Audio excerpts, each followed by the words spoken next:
یا اللہ یا ربی یا اللہ یا اللہ یا اللہ۔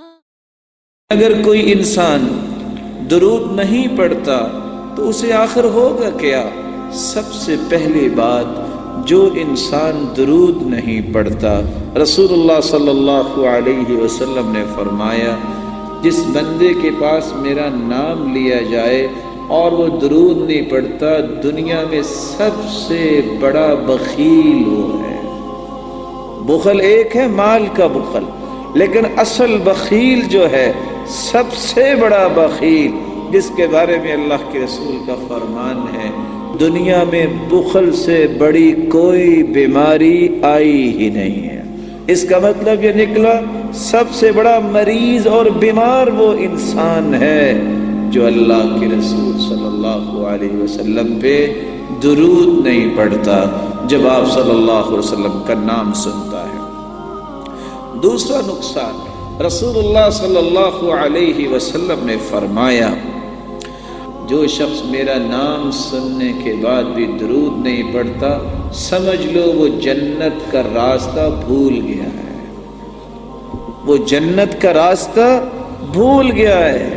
اور تیسرا نقصان یہ ہے، رسول اللہ صلی اللہ علیہ وسلم نے فرمایا جو درود پڑھنا بھول گیا، سمجھ لے وہ جنت کے 8 دروازوں کا راستہ ہی بھول گیا ہے، وہ شخص جنت کے دروازوں کو بھول گیا۔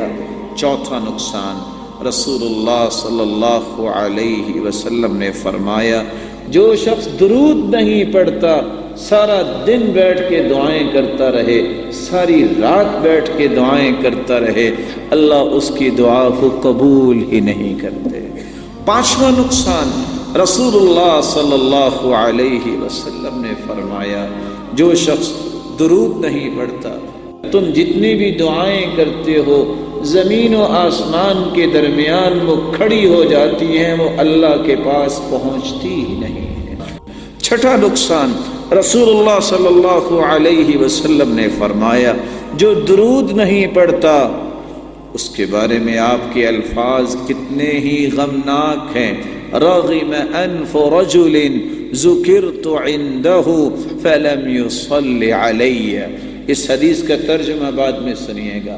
ایک مسئلہ سمجھیے، انسان جب طبی موت مرتا ہے، مات حتف انفہ، جب انسان طبی موت فوت ہوتا ہے تو اس کی روح کا اخراج اس کے نوز سے ہوتا ہے، ناک سے ہوتا ہے۔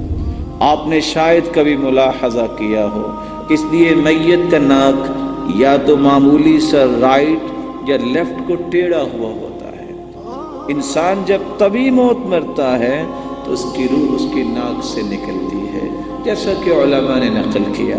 لیکن اگر کوئی انسیڈنٹ ہو، کوئی ایکسیڈنٹ ہو، کوئی اس طرح زخم ہو یا اس طرح آپریشن ہوا تو پھر اسی زخم سے، اسی جگہ سے اس کی روح کا اخراج ہوتا ہے۔ اور حدیث کیا کہہ رہی ہے کہ ایک بندہ اپنی ناک زمین پہ رگڑے کہ مجھے موت ہی آ جائے، لیکن اس کو موت نہ آئے، موت کی سختیاں اس پہ آتی ہیں جو اللہ کے رسول پہ درود نہیں پڑھتا۔ ساتواں نقصان، رسول اللہ صلی اللہ علیہ وسلم نے فرمایا جو شخص درود نہیں پڑھتا، اللہ کے رسول منبر پہ چڑھے اور آپ نے آمین آمین آمین کہا۔ رسول اللہ صلی اللہ علیہ وسلم سے صحابہ نے سوال کیا، سرتاج رسول آج تک آپ نے ایسا کیا نہیں ہے، آج آپ نے 3 مرتبہ آمین کہا، اس کی کیا وجہ تھی؟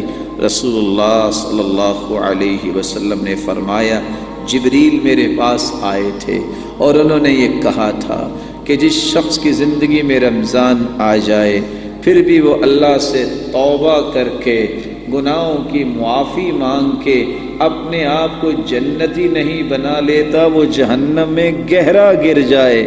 جبریل نے بھی آمین کہا اور مجھے بھی جبریل نے کہا، میں نے بھی آمین کہہ دیا۔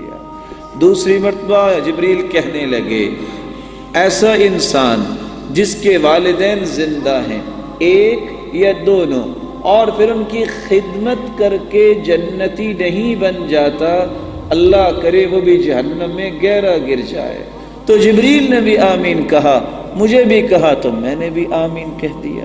اور تیسری بات جبریل نے کہی، جس شخص کے پاس آپ کا اسم مبارک آ جائے وہ سنے اور پھر وہ درود نہیں پڑھتا، میں کہتا ہوں اللہ اس کو جہنم میں گہرا پھینک دے۔